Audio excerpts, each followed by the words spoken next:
Welcome to the TIMFD podcast. Today is my favorite day is about appreciating every day as it comes, no matter what life throws at us. We hope this podcast speaks to you, and if it does, please like, share, and comment. Now let's find out why today is our favorite day this week. Well, David, welcome back. Hey, Sam. Today is my favorite day. Yes. Hey, we are happy to be alive, right? Yes, absolutely. Breathing. It's a good thing. We know God's with us right now. So, Lord, help us as we go through this thing today.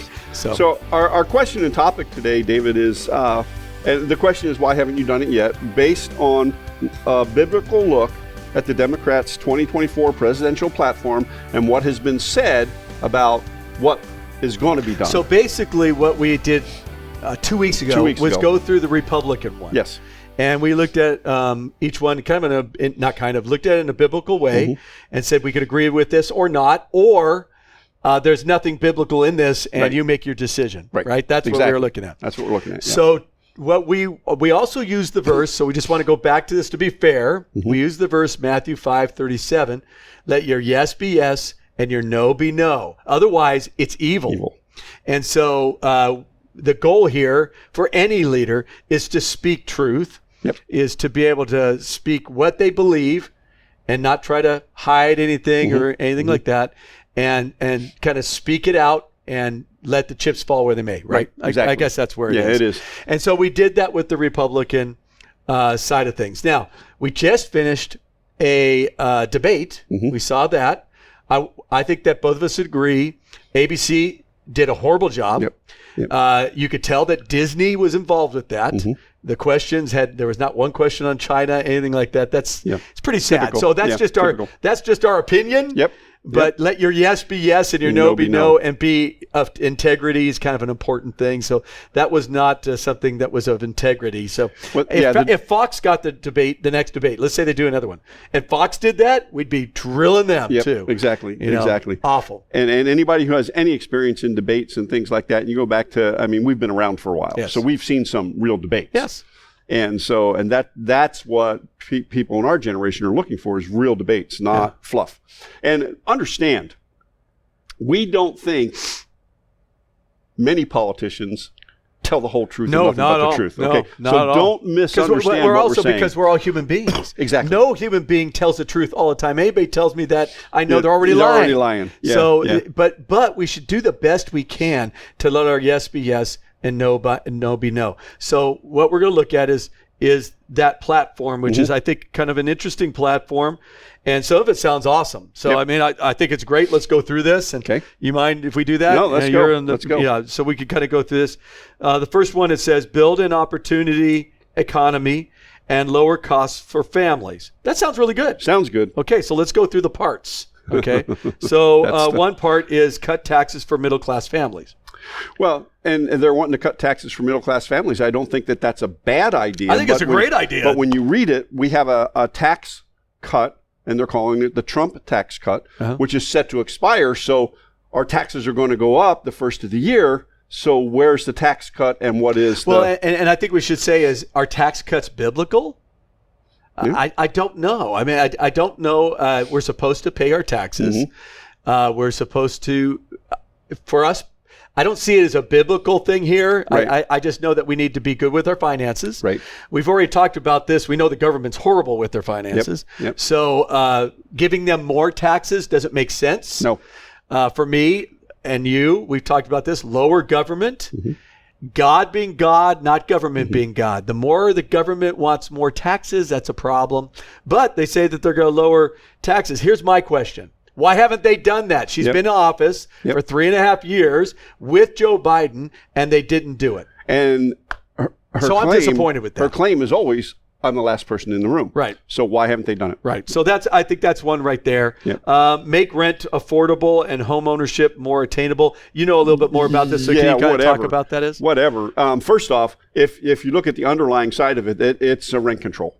And it's, if you read it, they want to go in and eliminate the big corporations that own a lot of housing and control the rent prices and stuff like that. Have the government come in. Have the government come in and take over. That's great. And all that's going to do is raise prices, raise rents, Well, it puts more responsibility. It gives more responsibility to the government, making the government more than an anti-government. It gives the government more power. As a Christian, I don't want the government having more power. In anything. The government should be lower. God needs to have the power, not government. Yep. And we don't need the government to tell us how to do rents and buy homes. And please do not give gifts to people who are first, buying homes and giving them $25,000. All I do is just raise it up. The price. Yeah. And if you try to control that, you'll ruin the housing market. The guys who are doing this, men and women who are making that business, their business will just leave wherever that is and go somewhere else. Yep. And you'll end up with a crisis. Yep. So for me, again, when the government gets involved with stuff, that is not biblical to me at all. No. Grow small business and invest in entrepreneurs. I think that's a great idea. Good. I think it's awesome. Where's the money coming from? Well, why didn't they do that already? Right. But it's still a great idea. It is. It's just, why haven't they done that already? Well, and the one thing that they talked about in that, and I've done a little bit of research because I'm involved with a lot of folks who are in business. Right.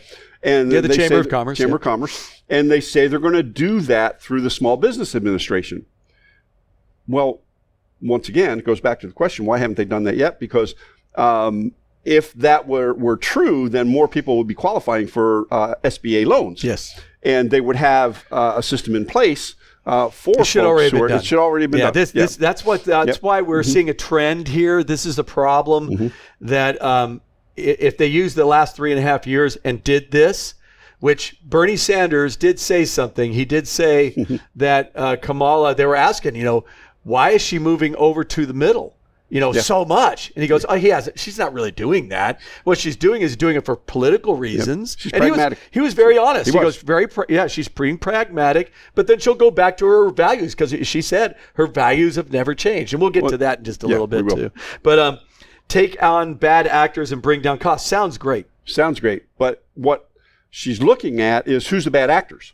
She's picking and choosing the bad actors. And so once again, government saying, David, you're the bad actor. Well, for them it would be grocery stores and those. Their percentage is very much little, and farmers and stuff. They're going after them because they want to say, look, we're going after the big guys because they're raising your costs of food. No, it's because of their energy policies that has made everything skyrocket. And and I have talked about our own budgets. Yeah. Being trounced by this energy and regulations. Yeah, and bringing down that she called it stopping the price gouging, right? Yeah.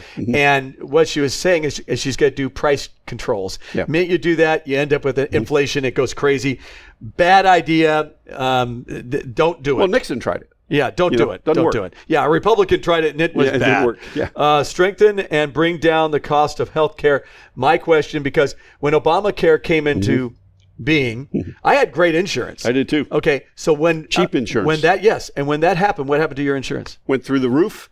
And mine did too. The company I was working for was basically self-insured. Yeah.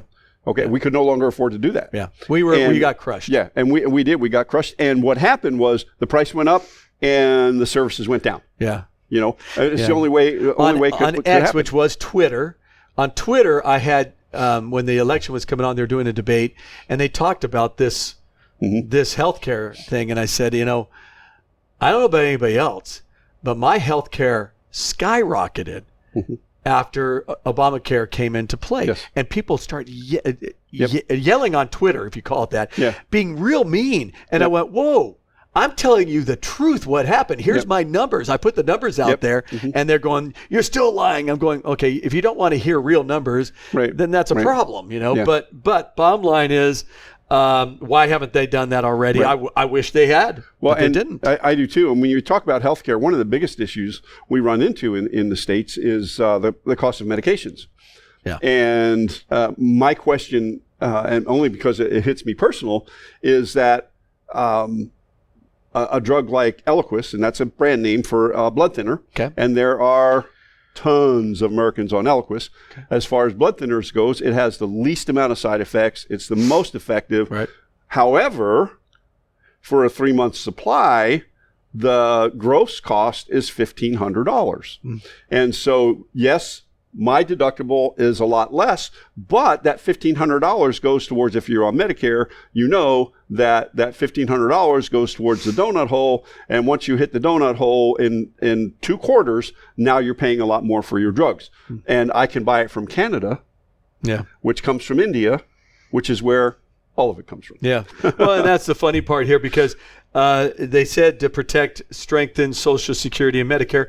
Great. I mean, to me, okay, and both people do it, and it's already, both sides are doing that. Okay, we'll get past that. Support American innovation workers. Of course, everyone wants to do that. Both sides say they want to do that. How they're doing it, that's another thing altogether. And one of the things that was in there was this CHIPS Act. She talked about, and here's the thing. Who's the big chip manufacturer? Intel. They got a ton of money. Okay. They laid off double-digit thousands of people. That's what big companies just do. in the last 3 months. Yeah, I know. And it's funny is a lot of those companies are supporters of the Democratic Party, which take is your really money and run. Provide a pathway to the middle class through quality, affordable education. This is actually sounds really good, but what they're doing is they're going to they want to pay off everybody's student loans and really get college to be free. And college right now is not very useful. No. I mean, I have a number of degrees. I paid for them, but I have a number of degrees. And what's interesting is that now people are coming out of debt, like with an education degree, to teach, and they're going to maybe make $50,000 teaching, and they have $200,000 in debt. Right. I mean, it's insane. Yeah. What's happened is because we do this, you're paying the universities a whole lot more, and the teachers there a lot more. They're making the money. Right. The little people aren't, and so that to me that's not how it should be done at all. No. We need to be supportive of education. Both of us are not big on having the Department of Education in Washington D.C. No, we believe that it should be in local areas. It should be local and should be controlled locally. And there you run into small government again. Small government again. Yeah. And the problem with government controlled education, it's not education anymore. It's indoctrination. Correct, and that's the problem. And that's why we don't need scriptural. that. That's it's not biblical. Invest in affordable child care and long-term care. It's another freebie. They're getting out. It sounds really good. To me, it's not a high priority at this moment. I know someone may watch that and go, "It's a high priority to me." I get that, but if you can't get energy down and if you can't get this economy rolling again, and we don't close the borders, it doesn't matter anyway. None of this will matter there. And then lower energy costs and tackle the climate crisis. Why haven't they done that? Right. Yep. I mean, that's really what it comes down to. Energy costs are skyrocketing. Well, we sold off over half of our strategic reserve, which last I've heard, we have not started to replace it. I could be wrong on that. I haven't seen anything where we've started to replace it. Yeah. But until we ramp up energy production and restart the pipelines and do things like that, we're not going to be the leader in energy production in the country, in the world. And so 2 areas where they say safeguard our fundamental freedoms. One freedom is reproductive freedoms, basically abortion. And to have the right to abort a child up to, and in the debate, President Trump asked 7, 8, 9 months, how long do you want this to go? And she never really answered that. And the reason, and that's where the yes is yes and no if you know. Right. I know people who are total pro-abortion. Yes, right up to birth. I mean, they have the yes, yes, and no. I'm good with that. It's like an atheist. I love when I run into a true atheist because it's such a fun conversation. Right. A true atheist with a true Christian, one that believes that he's going to heaven. It's an awesome conversation. And we don't have to get angry with each other. The conversation. You don't have to get angry. No. I know what I believe. You know what you believe. Good. That's it. Let's have a discussion. But the yes, yes, no is a problem here. Why don't you just say what you believe? Now, I don't agree with President Trump on abortion, is some of the parts of his view on abortion. I believe, now this is according to Scripture, that every life is important. Every life is important. That means every life in the womb is important. Every mama is important. We must do everything we can to protect both. Yes. Right? And so getting into the killing mill of Planned Parenthood. We both believe Planned Parenthood should get no money from the government. Let Zuckerberg and some of the liberals out there pay for it, just like we pay for Oasis Crisis Pregnancy Center. All the churches help support that, and individual people. That we need to get Planned Parenthood again, smaller government, out. Yeah. Let God be God, not the government be God. Yes. Second one is protect civil rights and freedoms. That sounds really awesome until you get to it, which has all to do with the LGBTQ, community. They say community. It's people who are living lives that are against biblical principles on sexual sin. By the way, we all most do that. Yep. You have people again porn. You look at a woman wrong. Yep. You dream about a woman or whatever. Yeah, it doesn't matter. Sexual sin is sexual sin. Yes, but we have to say, I got that. I'm dealing with that. I'm helping God help me. You don't say this is who I am. Right. That's not who you are. You are a child of God, created in His image, and He wants you to live a life that be best for you. And that's the tragedy behind this. So, of course, for us, no. Yeah. I mean, biblically, we can't stand on that at all. And we don't want it in our public schools, and we don't want, the gender stuff going in our sports. We've already talked about this stuff. Yeah. It's just be sane in this area, and that's a very dangerous. So if you're a Christian and you're saying the Bible is your sole authority, there's no way you could vote for that. Right. There's either one of those. No. You cannot vote for that. Yeah. Now, if you say you're a Christian but you don't believe the Bible to be true, then I would challenge your faith, because the Bible talks about the Bible to be the sole authority of our decision making. So that you got to really look in your own heart for that. If you were sitting down with me, I'd say you really need to look. Do you really believe this?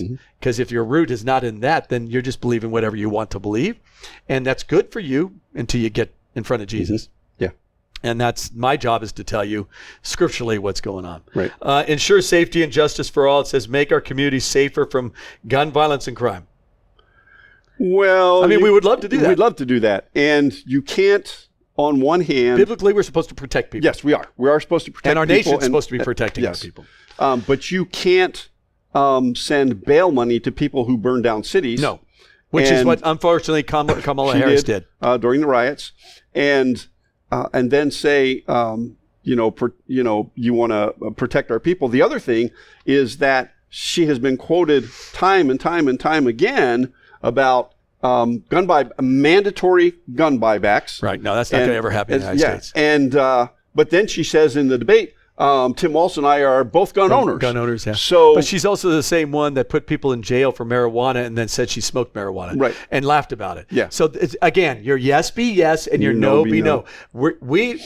And she has talked about President Trump's philandering around, and he did that. He did that, and that is awful. Yep. Okay. He's had to make amends with a lot of people. But let's not say that Kamala Harris is some angel. I come from that area. Yeah, she worked up the corporate ladder, if you want to call it in politics, the same way through sexual actions with powerful men. Yep. Let's just be blunt and honest about that. And so if people want to avoid that with women, no. If you're going to attack somebody for their moral failure, then you need to admit your own moral failures. Yes, exactly. She had an affair with Willie Brown, the mayor of that area, San Francisco, and he was married. Yep. I mean, come on, let's not. Well, there's pictures out there all over the place of her with him. No. Yeah. And so we need to deal with that. Secure our borders and fix our broken immigration system. Well, I can tell you what's wrong with the immigration system. There's too much government. Yeah. Okay. The paperwork is horrendous. If you go from if you want to apply for citizenship, you've gotten here legally, you're in the country, and now you want to apply for citizenship, you want to apply for a green card. First off, it's very expensive. Okay. And what's silly is it's expensive, but you can do it all online. And it is initially reviewed by the computer. And the last time we looked at it was like $1,300 for one form. There is a correct process, but they are deadlocked. They are backlogged. And I understand that. So you could streamline it, but you can't, on one hand, bring people from all these other countries in. They're not bringing them in; they're letting them in. We have a border that is a sieve. Actually, I think it's an open bottom bucket. It's insane. And but yet you have other people who are here legally, trying to better themselves. And we have a number of people in our church that have come in here and have come legally and actually have become citizens. Yep. It took some time, but they got there. And wholly productive citizens and paying taxes and all that kind of stuff. And so we support them. right? Yeah, of course. And but there needs to be an easier way or less paperwork way. Well, and then the bottom line right now is that why? My question is going to be, why didn't they close the borders already? They didn't do it for almost 3.5 years, and then they're saying they're doing it, but they're not. Even the Border Patrol endorsed Trump. Yeah. And they said these guys do not have their yes, yes, and no, no. Yeah. So for me, on that particular thing, yes, anything that's broken on the immigration system, on the legal end, clean it up, figure it out, do that. But close the border. But you got to close the border, and you got to get people who are illegally in here out. And that's because they're illegally here. Northern border and the southern border. Yes, of course. And then the same issue, tackle the opioid fentanyl crisis. For me, why didn't you do it? Why haven't you done it already? Trump was really big on that when he was in office because he had a brother that died of drug and alcohol abuse. They didn't close the border, so you can't stop this. Well, and the other thing is that her idea on drug offenses is we need to have a conversation about possession for personal use. Yes, legalizing it all. Legalizing it all. Yes. Yeah, and then a lot of death. And so, again, why haven't they done this? Why didn't Kamala Harris do this while she was in office? And she's still in office. And she could do it today. She could do it today. She could sign a paper and do it today. Ensure no one is above the law. We both agree with that. According to Scripture, no one should be above the law. And that includes the lawmakers who are doing a lot of stuff that is not right in the last 3 years. Yep. We have seen a president who's been attacked, an ex-president being attacked over and over again from frivolous lawsuits all over the place, when others who are breaking the law that we know are breaking the law, including a lot of people who are breaking the law through our borders, nothing's happening with. People burning down cities, nothing happens with them. Well, so it's a problem, and a lot of people know that's a problem. I would encourage you to go look at your favorite website search engine and ask how many convicted felons. Now, a convicted felon is one who has been sentenced. Yeah, of course. Okay. Just because the jury came back and said you're guilty, you're not a convicted felon until you're sentenced. Go and look how many U.S. congressmen and U.S. senators are convicted felons, how many have massive DUIs and all that kind of stuff, and then tell me there's integrity in the system. There isn't. And there isn't. And that's the problem. And so, again, the yes be yes, and the no be no. Make sure that things are done according to truth rather than someone's political aspiration to wipe somebody else out. Right, exactly. And I would say that about President Trump. If he got in office, if people broke the law, I'm talking about really breaking the law. Meaning they did something with the elections, whatever. That's big. Yeah. But if they're trying to get somebody for some small little detail, thing, I mean, that's just ridiculous. It is. So the other one is keep America safe and secure and prosperous, which sounds awesome. Stand with our allies, stand up against dictators, and lead on the world stage. Again, why haven't you done that? Right. We now have 2 wars. We have 2 wars that started with them in this particular administration, in Israel and over in Ukraine. And those were invasions that took place while Kamala Harris was in office. Yes. Yep. And so my thing is, you're not doing it. You're not doing it. So start doing it. The thing with Ukraine, it's near and dear to my heart, but it initially started under Biden. Yep. When he didn't do anything when Putin went in and took over the. You're talking about with Obama in 2014. And Biden. Obama and Biden. Yes.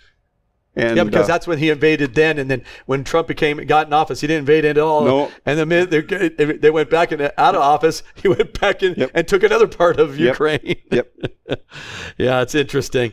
Invest in America's sources of strength. They're talking about, it's really a motivating thing about our workers are awesome, our businesses are awesome, or, we need to be heading in AI. I agree with that. Yeah. I don't know biblically what we say other than support our people. So, yeah, I would agree with that. And I'd say biblically, you're supposed to support the people of your family and the church family, obviously. And honestly, if they're Americans, we need to be supporting them too. Yeah, of course, we should be supporting each other. Right. Exactly. Yeah. And then support service members, veterans, their families, caregivers, and survivors. Would you agree with that? I would agree with that. But my question is, we have illegals in 5-star hotels and servicemen sleeping in the gutter. And again, there's your yes be yes and no be no. Why didn't you do this already? Right. I think one of the big things for me, because both of us being pastors and deal with death, deal with people who have lost loved ones, the president is very important in this area. Bill Clinton was great at it. I didn't agree with a lot of Bill Clinton stuff, but he showed compassion to people. George Bush, I don't know about senior, but junior was very good about getting with people and literally crying with them. Trump has been, that's what he's been known for. Right. You know, everybody says he's just like an evil emperor, but the man goes and reaches out to people. So we had 13 people, 13 of our military die as we left Afghanistan, which was a horrible thing that we did. It was done horribly. And that was yes be yes, nobody no. Kamala Harris and Joe Biden should say we made a big mistake. Okay, you made a big mistake. Who's accountable? Who should have been fired? No one got fired. It's wrong.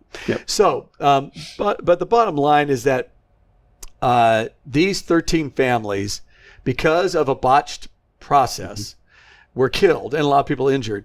And neither one of them have gone to meet with these families. And that is a shame. It should never happen. They should have gone over there and been with them, cry with them. Hey, but they knew they made a mistake and they didn't want to have those families who were going to be mad at them. And they said, but what they did is Trump went and met them. And he's been with them the whole time. All 3 years. And so, you talk about this guy who's supposed to be some dictator, and when he was in office, he wasn't. But we have people that are in office right now who try to put their own competitors in jail. It's a lot of gaslighting. So again, yes be yes, no be no. Obviously, we have a conservative view. We do. And, we're open to discussion. If you think we are off on some of this, contact us. Let's have an open discussion. We're not going to argue with you. We're not going to listen to you scream and holler, and we're not going to scream and holler back. But there is room in our society for conversation. Well, it has to be biblically. We're supposed to have that. Yeah, and so, and these are the types of conversations you need to have with each other, with your friends, with your family, without getting angry, without, I'm totally right. Yeah, America needs to have these conversations. Yes. Usually when I'm talking to somebody, if it comes to, the real high, abortion issues, homosexuality, sexual sins, which are usually volatile. Right.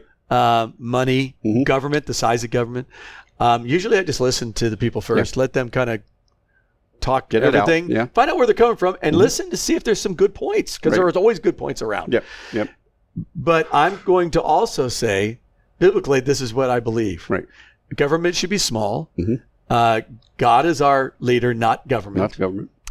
They should be working for us, and that's how it was supposed to be set up. It's supposed to protect the United States, not protect the other countries. They're supposed to protect the United States. It's a big deal.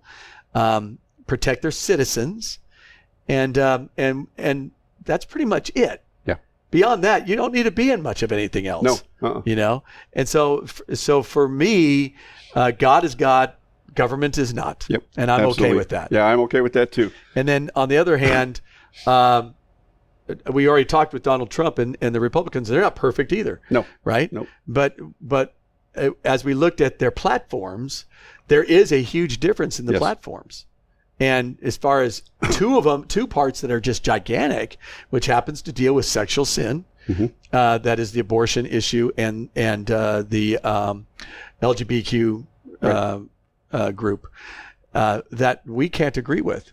We can listen, but we'll listen by saying, as I've had people come into our church and ask, what would you like to see happen? I go, that's not up to me.